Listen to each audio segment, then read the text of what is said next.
Olá, seja bem-vindo. Somos a Igreja Verbo da Vida de Campo Grande, no Rio de Janeiro. E você ouvirá agora uma mensagem da Palavra de Deus. Desde que ela transforme a sua vida.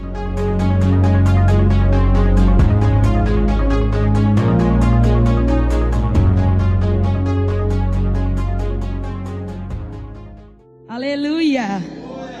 Saudade, gente! Saudade de vocês, dessa casa, dessa atmosfera. É bom estar em casa. Bom demais. Amém, meus irmãos? Vocês estão felizes? Eu também estou muito feliz. A gente teve um final de semana muito glorioso, não é mesmo? Aonde aprendemos um pouco mais, recebemos ferramentas e fui compelida da melhor forma possível a conhecer um pouco mais disso. Já quero fazer uma referência de leitura. Tony Cook, o fim da igreja espectadora. Fui com muito amor da palavra, pelo amor de Jesus, fui muito impactada por essa leitura.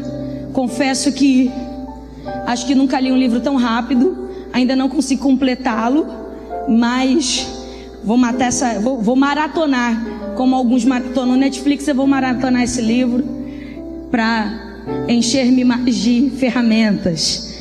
Muito glorioso que a gente aprende aqui. A gente vai conversar um pouquinho sobre o que esse livro quer nos ensinar. Abra sua Bíblia na primeira carta de Pedro, capítulo 2, versículo 9, diz assim: mas vós sois uma geração escolhida ou geração eleita, um sacerdócio real, nação santa, povo de propriedade exclusiva, ou um povo peculiar, para que anuncieis os louvores ou as virtudes daquele que vos chamou das trevas para a sua maravilhosa luz. Eu vou repetir esse texto. Mas vós sois uma geração escolhida, um sacerdócio real, nação santa, povo de propriedade exclusiva de Deus, para anunciar as virtudes daquele que vos chamou das trevas para a sua maravilhosa luz. Amém? Irmãos, nós sabemos que a vida agora está baseada em Cristo. Se você pegar o Antigo Testamento, você vai ver algumas sombras daquilo que haveríamos de viver. E vemos que quando, após a queda, após algumas situações, não vou me ater a esses detalhes, nós vemos que Deus escolhe 3 classes de pessoas para se manifestar com mais intimidade, por assim dizer. Nós vemos Deus escolher a classe dos profetas, a classe dos sacerdotes. Em alguns períodos vemos a classe dos juízes e em outros a classe dos reis. Essas classes de pessoas eram pessoas que representavam Deus em algum aspecto. Os sacerdotes, eles representavam a comunhão entre Deus e o homem. Os profetas, a voz de Deus, a mensagem de Deus para os homens. Os juízes e os reis, o governo de Deus sobre os homens. E o que acontece? Todos esses homens foram separados por Deus. Se você pegar um pouquinho mais a história das tribos, você vê que de uma tribo Deus separa homens que trabalhassem apenas no templo, que se dedicassem ao Senhor. Dentre eles sairiam dali sacerdotes. Vemos a tribo de Levi sendo mais específica. Só que todos esses homens, ou melhor, nenhum desses homens conseguiu descrever com exatidão quem Deus era. Vemos o autor aos Hebreus no capítulo 1, a partir do verso 1, trazer essa clareza para nós. Ele diz que, havendo Deus falado de muitas formas e de muitas maneiras aos pais pelos profetas, nesses últimos dias Ele nos fala pelo Filho, quem é o resplendor da sua glória, a expressa imagem da sua pessoa. E aí ele vai continuar esse texto. Então nós vemos que todos esses homens não conseguiam traduzir da maneira correta com quem Deus era de fato e verdade. Então Deus envia seu Filho para mostrar para a humanidade quem Ele era. Cristo, como a nossa querida Marcela Chianca afirma, deu face a Deus. E o que acontece?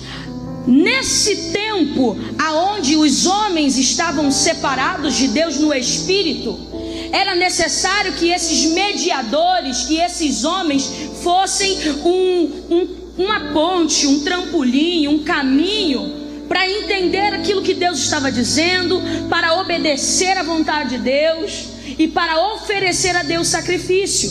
Então, se era escolhido alguém dentro das suas especificações, isso está lá. Se você pegar o livro de Levítico, o livro de Deuteronômio, te aconselho a ler, vai estar lá tudo bem explicadinho, bem especificado. E os sacerdotes eram esses homens que representavam essa comunhão do povo, eram eles que levavam os sacrifícios até o altar. E uma vez ao ano o sumo sacerdote entrava no lugar santíssimo, no Santo dos Santos, para oferecer sacrifício por si e pelo povo. Então era necessário nessa época alguém que mediasse, alguém que interferisse. Era necessário porque ninguém na terra tinha justiça suficiente para se aproximar de Deus. Ninguém era justo. Não havia um justo sobre a face da terra. Era necessário isso para que os homens pudessem ter uma comunhão com Deus, por mais distante que fosse. Então, aprendia-se também que esse Deus que agora não estava perto, era distante, era um Deus severo. Era um Deus que fazia coisas boas e não tão boas, porque não havia uma consciência clara de que por trás disso Satanás estava atuando. Então achava-se que o mal e o bem vinha de Deus. Então vemos Jesus vindo na plenitude dos tempos, não apenas revelar quem era Deus, mas revelar quem era o diabo. E revelar aquilo que ele viera fazer. E o que ele veio fazer? Ele veio matar, roubar e destruir. Esse é o adversário das nossas almas. Só que Jesus, com essa nova realidade, veio inaugurar um novo estilo de vida. O estilo de vida que a gente nunca devia ter perdido. O estilo de vida que se foi esquecido no Éden. Você já parou para pensar? Você pode conversar com qualquer pessoa que o desejo dessa pessoa é ser feliz. Se você pergunta para qualquer pessoa qual o maior desejo da sua vida, e aí ela vai dizer ser feliz. E você vê que esse desejo se envolve em muitas situações. Eu quero trabalhar e ter condições para ser feliz, e tudo é para ser feliz. Por quê? Fomos tirados do lugar de felicidade. Esse é o significado de Éden. Saímos desse lugar de plenitude. Então passamos a nossa vida e nascemos com esse desejo de ser plenos. Só que a nossa plenitude não está em um lugar, está em uma pessoa, a saber, Jesus o justo. E esse Jesus justo veio inaugurar, veio começar um novo estilo de vida. E que estilo é esse? O estilo de vida em que agora ele oferecia o seu próprio corpo como sacrifício pelo pecado de toda a humanidade. Então, querido, quando a gente conhece alguém que ainda não teve esse encontro com Jesus, Jesus não vai precisar ir para a cruz novamente. Ele já morreu por essa pessoa. O que ela precisa conhecer? Conhecer a verdade. O dia que ela conhece a verdade a liberta. Amém? E esse Jesus justo veio inaugurar E aí vemos lá em Apocalipse capítulo 5, versículos 9 e 10, dizendo assim: e eles cantavam uma nova canção dizendo: tu és digno de tomar o livro e de abrir seus selos, porque foste morto e nos resgataste para Deus pelo teu sangue. Foi o que acabamos de cantar. Gente, povo de todo tribo, língua, nação, e nos fizeste reino, em algumas versões, em outras reis e sacerdotes para o nosso Deus, e nós reinaremos sobre a terra. Esse novo estilo de vida que Cristo veio trazer é que Ele, de uma vez por todas, entregou a sua própria vida para que eu e você pudéssemos, de uma vez por todas, ou todos os dias da nossa vida, estar conectados diretamente a Deus. E isso se chama sacerdócio. Eu e você agora vivemos uma vida de rei e sacerdote. Nós podemos ter comunhão com Deus a qualquer hora, em qualquer lugar, sem nenhum tipo de intermediário humano para que a gente faça isso, para que a gente se achegue. Podemos oferecer a Deus o nosso próprio sacrifício. Porque eram sacerdotes responsáveis por oferecer o sacrifício. Mas Paulo, na sua carta aos Romanos, no capítulo 12, versos 1 e 2, ele vai dizer: olha, não se conformem, mas transformem-se. E agora ofereçam os seus corpos. Ou seja, não é mais necessário que outra pessoa ofereça algo por você. Você mesmo pode se oferecer ao altar. E esse sacrifício é santo, perfeito e agradável a Deus. Agora eu me achego, porque o véu do templo foi rasgado. Não há mais separação entre Deus e os homens. Como você me comprova isso? Eu e você temos o Espírito da verdade como o selo no nosso espírito. Para quê? Para que aonde a gente for, não tem como Satanás nos tocar mais, porque fomos selados, fomos marcados. Como é não depender mais de alguém para se achegar a Deus? Porque está livre o caminho. Cristo é o caminho. Hoje eu e você podemos oferecer a Deus nosso corpo, acessar a Deus por intermédio de Jesus. Ah, querido, que coisa gloriosa é saber isso. Quando nesse livro tem um capítulo só falando sobre isso, eu não conseguia parar de sair, não conseguia sair de lá. Meu marido: nossa, tá lendo lenta. É lenta. Eu falei: vigia, garoto. Tô ruminando. Irmãos, rumine a palavra que você recebe aqui nesse altar. E o que é ruminar? É o processo de comer e não engolir de uma vez, mas de extrair dela todos os nutrientes necessários para a sua vida e para a saúde, sua saúde espiritual. E depois você engolir. Rumine essa palavra. E então, agora nós temos o direito. João capítulo 1, versículo 11. Ele nos deu o direito de serem feitos filhos de Deus, a saber, aos que creem no seu nome. Sacerdócio, comunhão. Aleluia. Fica comigo aqui. Dispersa não. Comunhão, acesso. Eu posso chegar-me diretamente ao Pai em nome de Jesus pelo Espírito. Olha que coisa linda. A Trindade trabalhando. Só que dentro desse direito nós temos uma responsabilidade. E que responsabilidade é essa? Exalar o bom perfume de Cristo. Abra sua Bíblia em 2 Coríntios. Oh, aleluia. 2 Coríntios capítulo 2,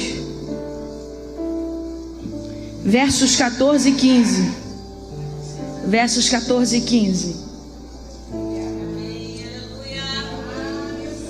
Aleluia. Graças, porém, a Deus, que em Cristo sempre nos conduz em triunfo, e por meio de nós, eu vou repetir, por meio de nós, manifesta em todo o lugar o que? A fragrância ou o bom perfume de Cristo, porque nós somos para com Deus o bom perfume de Cristo. Querido, você tem uma fragrância muito mais cara do que aquelas que vêm do exterior. E essa fragrância, esse cheiro precisa ser exalado, manifesto em todo lugar.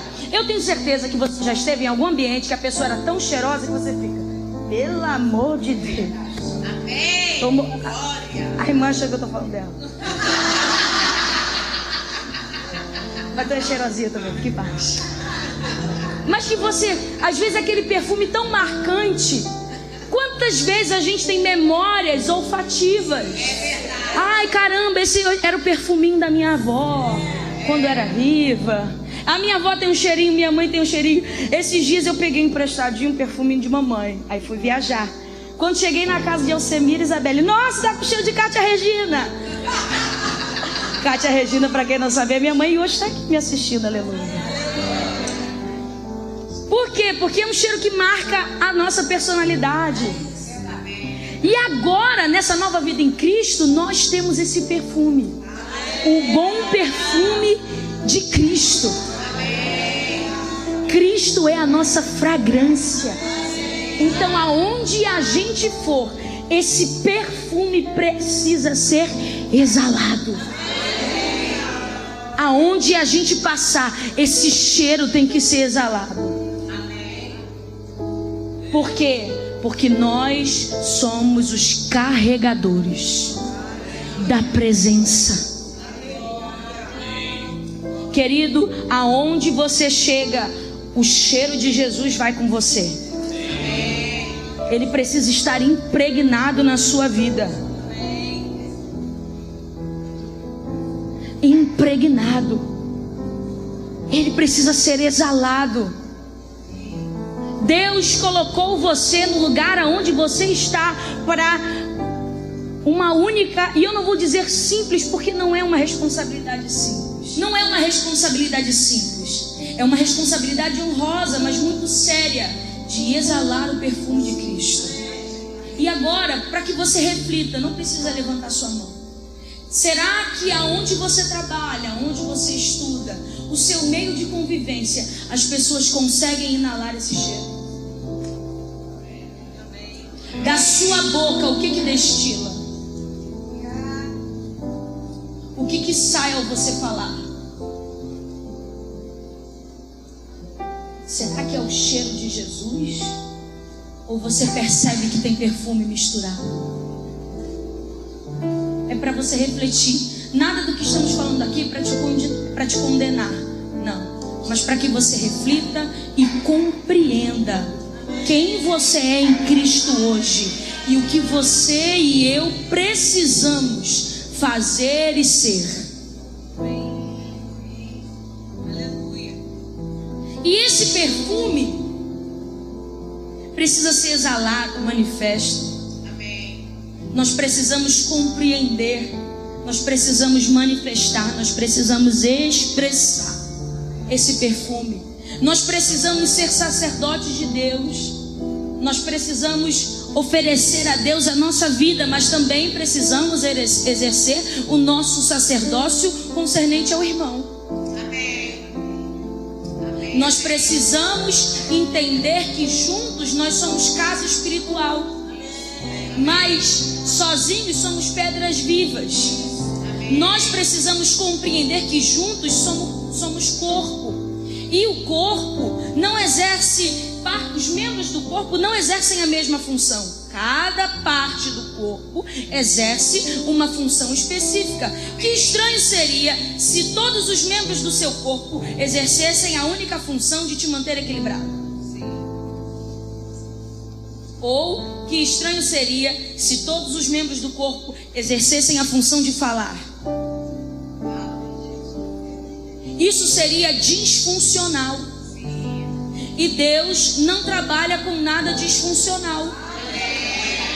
Tanto é que vemos Jesus nos evangelhos, quando via alguém disfuncional, fora da sua função, fora da sua identidade, fora do seu propósito, ele era o primeiro a pegar e recolocar essa pessoa. Amém. Muitos diziam para aquela mulher: ela é uma prostituta. E Jesus disse: não, ela não é prostituta. Isso é o pecado dela, não é quem ela é. Então Jesus a perdoa, libera a sua vida, e a vida daquela mulher é transformada. Amém. E ela passa agora a exalar o bom perfume de Cristo, e as pessoas passam a ter suas vidas transformadas por causa dela. Amém. Pensa que Deus pega 12 homens que não foram aceitos pelas escolas judaicas, porque estavam exercendo suas profissões naturais. 12 homens comuns que tinham uma vida comum, confortável dentro daquilo que eram seus limites.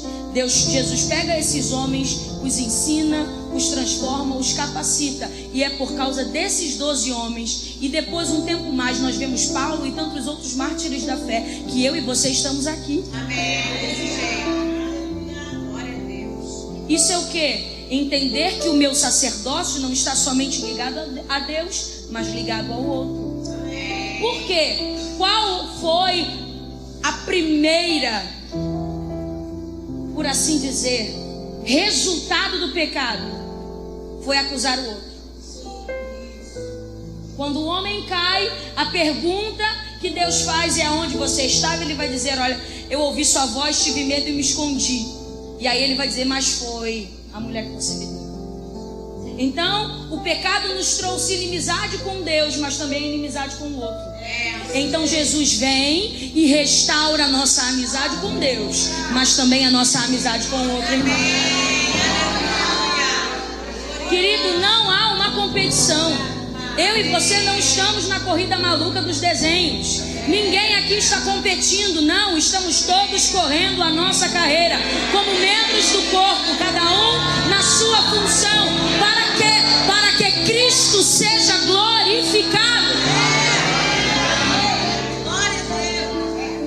Sua vida me complementa e a minha vida te complementa. Somos complementares, nos complementamos. Fiquei confusa nessa palavra, nem sei se falei isso. Depois a irmã em português me corrige. Nós estamos aqui para nos complementar, nos auxiliar uns aos outros. Esse termo pedras vivas, se não me falhar a memória, vai contar sobre o altar que Salomão construiu.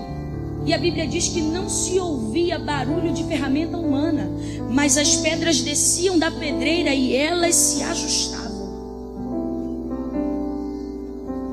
É isso que Jesus está fazendo conosco, nos construindo casa espiritual, onde aquilo que é lasca, que pode ferir a outra pedra, Ele mesmo apole, Ele mesmo a ajusta, mas somos recolocados e posicionados nos nossos lugares certos. Mas também temos uma terceira e não menos importante função: oferecer e servir como sacerdotes para o mundo. Nós somos aqueles a qual nos foi dado o ministério da reconciliação.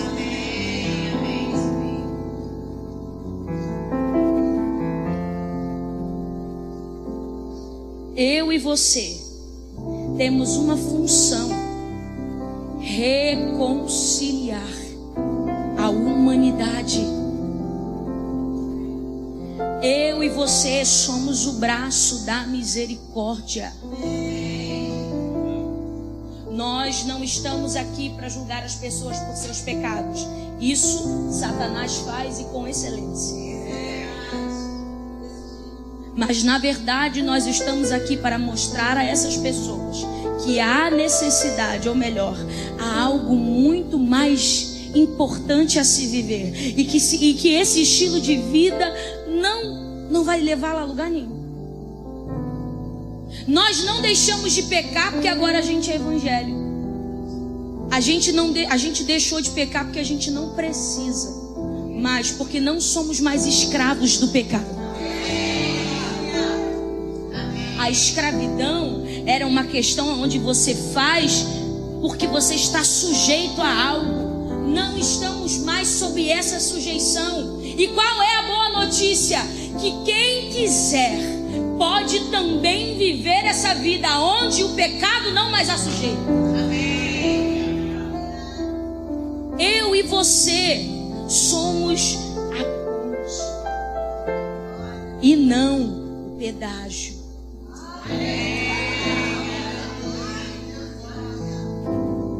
O nosso sacerdócio vai ser visto pelos homens para que eles se tornem sacerdotes como nós. A gente não está aqui só para encher banco de igreja. E é bem confortável esse. Ah, mas eu não tenho chamado para pregar. E quem disse que para você ser sacerdote você precisa dominar a oratória? Você precisa cantar? Não, querido. Lembra que eu falei que agora a sua vida precisa exalar um perfume? E é esse perfume que as pessoas vão sentir, vão falar: opa, onde é que tu comprou esse negócio? Aí você vai dizer: não comprei não, fui comprada. E aí o perfume me mergulhou nele mesmo. E agora por onde eu passo eu exalo esse cheiro. Você quer também? Querido, o mundo precisa nos ver. Eu quero que você abra a sua Bíblia em Mateus. Estou pulando algumas coisas aqui, amigo. Mateus capítulo 28. Esse livro é muito rico. E no capítulo 9, se não me falhar a memória, capítulo 9, ele fala sobre os três grandes. Ele fala sobre essa palavra e como essa palavra é importante. E aí ele vai dizer que existe a grande comissão, o grande compromisso e depois o grande mandamento. E aí ele usa o texto de Mateus 28, 19 e 20.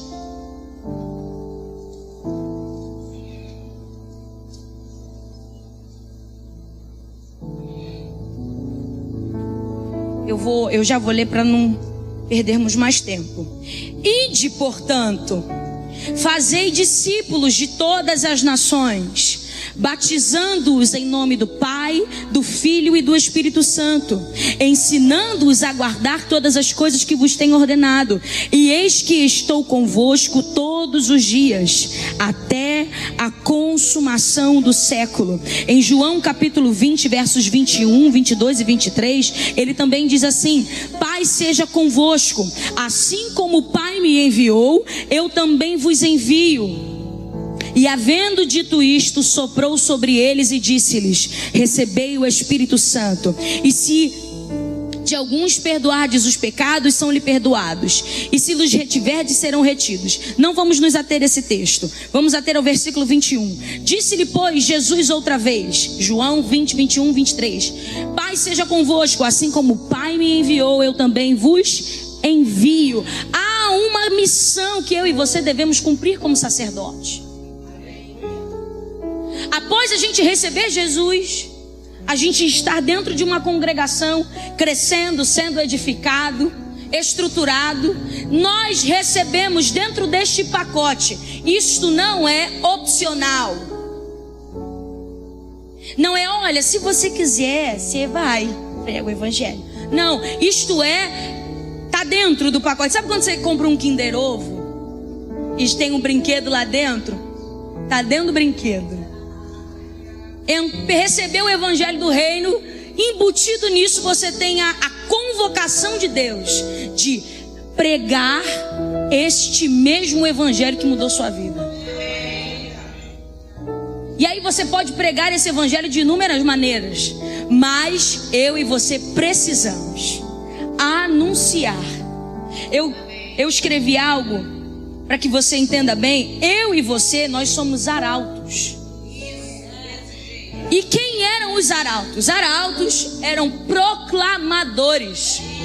Pessoas que após uma guerra vencida entravam na cidade para anunciar que a nossa tribo, o nosso povo havia vencido a guerra. Qual é a minha e a sua função? É ir a esse mundo de trevas como proclamadores e anunciar que Jesus venceu o mundo.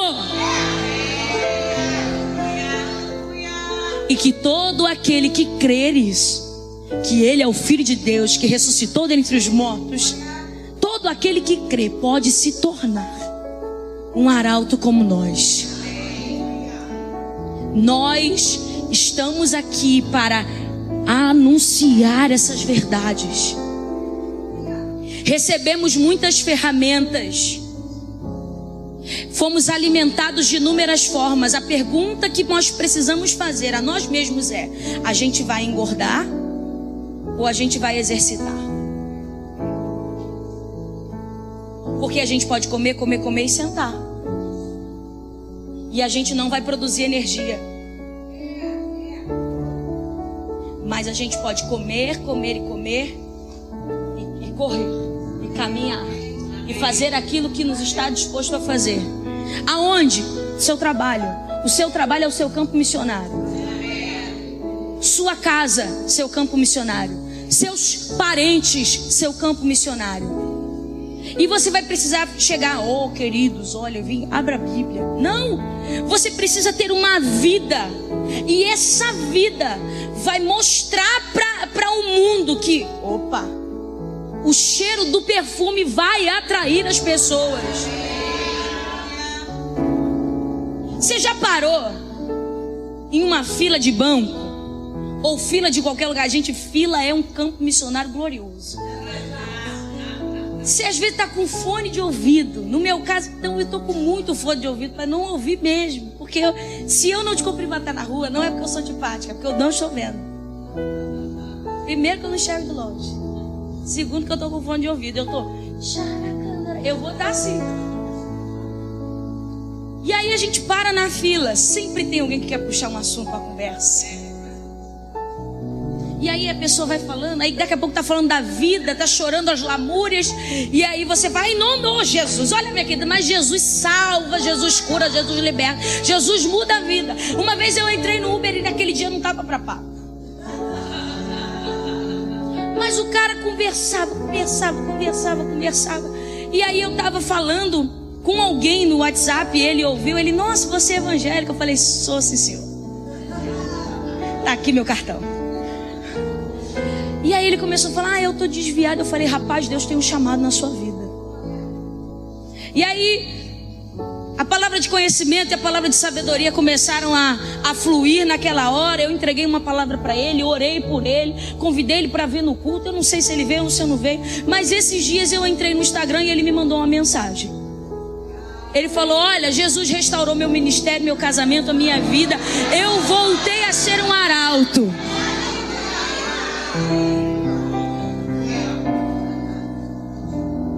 E naquele dia que eu não estava afim de papo, mas a missão é maior do que nós. A missão não tem como viver uma vida em Cristo e não ser completamente impelido, naturalmente impelido a manifestar isso aonde você for. A não ser que você tenha estado há anos vivendo uma vida rasa. Mas pelas palavras que temos recebido nessa igreja local, nós estamos vendo o Senhor nos direcionar a águas mais profundas. E essas águas profundas requerem de nós apenas uma única coisa: perca o controle e mergulhe. Então, meus irmãos, nós estamos em tempos de convocação, de alistamento, aonde o Espírito Santo está anunciando as mesmas coisas. Nesse feriado de carnaval estivemos ministrando em algumas igrejas e era incrível como o Espírito Santo estava anunciando as mesmas coisas. Não fomos comissionados por Deus para vivermos uma vida monótona, uma vida comum. Não, na verdade, a nossa vida precisa ser incomum todos os dias. Porque o Deus que é santo, e essa palavra nesse texto em Apocalipse significa incomum. O Deus que é santo, que é diferente, que é incomum, habita em nós. O portador de toda a criatividade. Você já parou para pensar que se você trabalha com design, com arte, com criatividade, em alguma área, o Espírito Santo pode te inspirar e essa inspiração pode tocar alguém. Você já parou para pensar que você que trabalha na cozinha, inspirado pelo Espírito, você faz aquela mesma comida com tempero diferente e aquilo pode tocar alguém. Você que cuida de pessoas doentes no hospital, está lá exercendo o seu trabalho, mas embebido em Cristo, mergulhado nele, cheio de amor, exalando, fazendo o seu trabalho. Essa pessoa pode ser curada.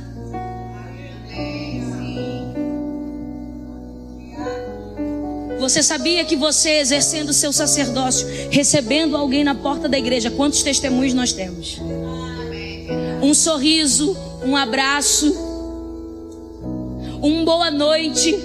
Às vezes a pessoa muda, fica até desconcertada, porque chega com a tromba vai sendo engolida, constrangida pelo amor que você carrega.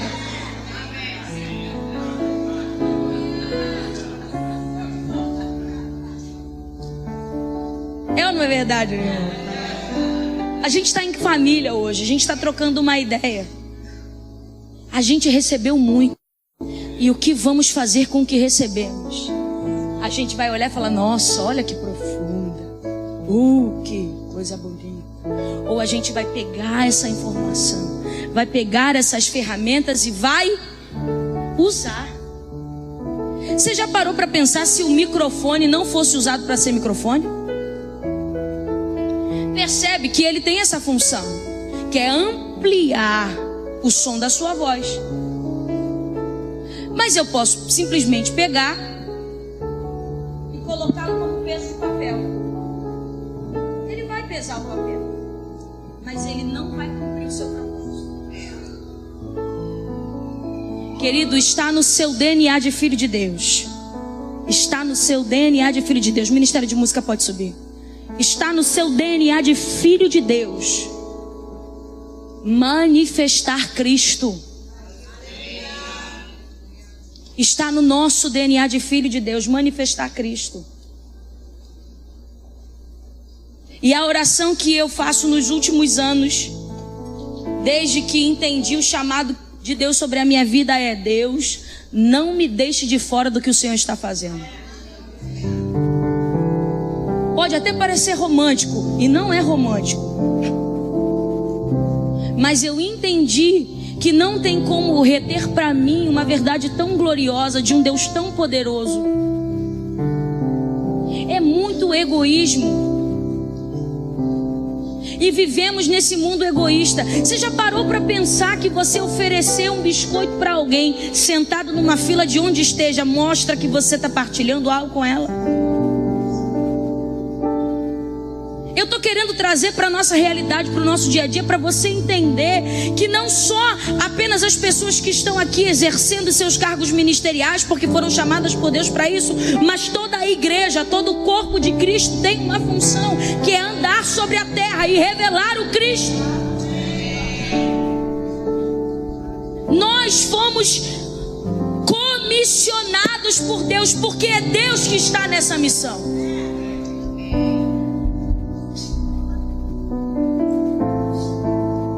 Seja num projeto social, Seja recebendo alguém na portaria, seja lavando o banheiro da igreja, seja ministrando música.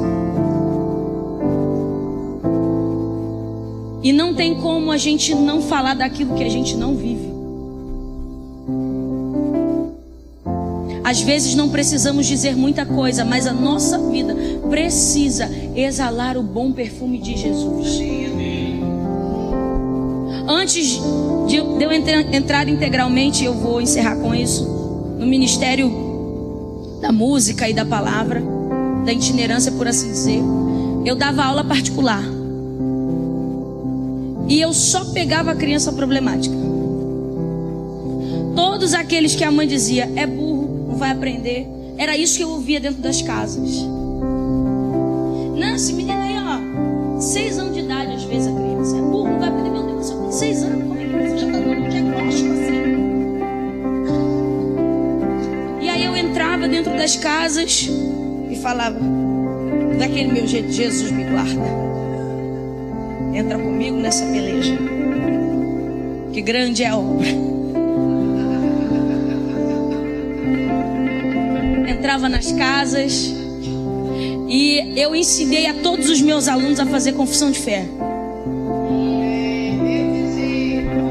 Antes da gente abrir o caderno, eu olhava para ele e falava assim, o que a gente vai fazer hoje? Nós vamos aprender, porque eu sou muito inteligente. E a eu falei, é isso aí, a gente vai botar o diabo embaixo do nosso pé. E de todas as casas que eu saí, eu já peguei crianças que eram analfabetas com 12 anos de idade. Crianças que não conseguiam ler, que tinham dificuldade de aprender matemática. E essa nem era a minha área específica. A minha área específica era português e inglês. E hoje eu tenho alunos que são bilíngues, alunos que estão escrevendo, alunos que desenham. Porque eu entendi, meus irmãos, que antes disso aqui existe um perfume que eu precisava exalar. Seja chegando na casa dessa criança e dizendo para ela, olha, você não é burro não. Isso é o que o diabo quer que você saiba. Depois eu fui para dentro da escola. E eu não sei se você sabe, mas até gabinete pastoral fazia. Porque eu tinha 19, meus alunos tinham 15. Quando era meu horário do almoço, eu desligava a minha sala para tirar um cochilo. Eles vinham mais cedo, porque eles precisavam conversar. Ju, eu preciso conversar com você. E eu olhava para o braço todo mutilado. Muitas coisas, eu posso contar para vocês muitos testemunhos, mas eu não quero parar por aqui. Porque tem um perfume que me mergulhou. E esse perfume eu preciso exalar, meu irmão. Seja dentro do avião, seja pegando aqui, seja te dando um abraço, seja na multimídia do Rema, seja onde eu estiver. O bom perfume de Cristo precisa ser exalado através das nossas vidas.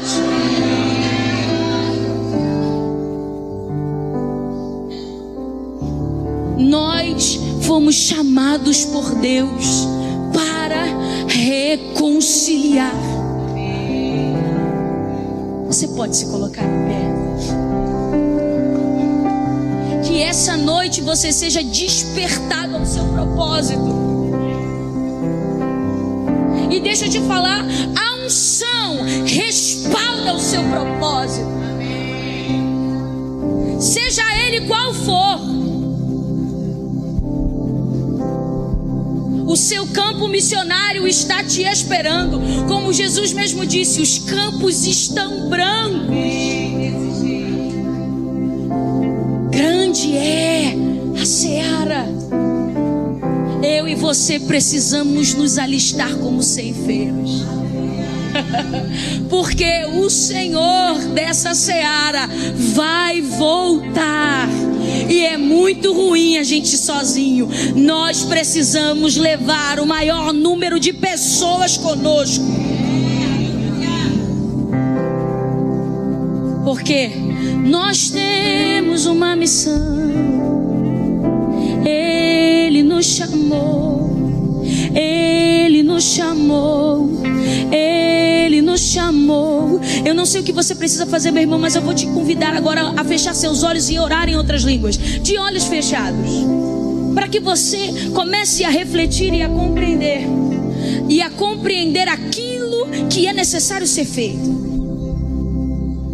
Nós temos uma missão, Ele nos chamou.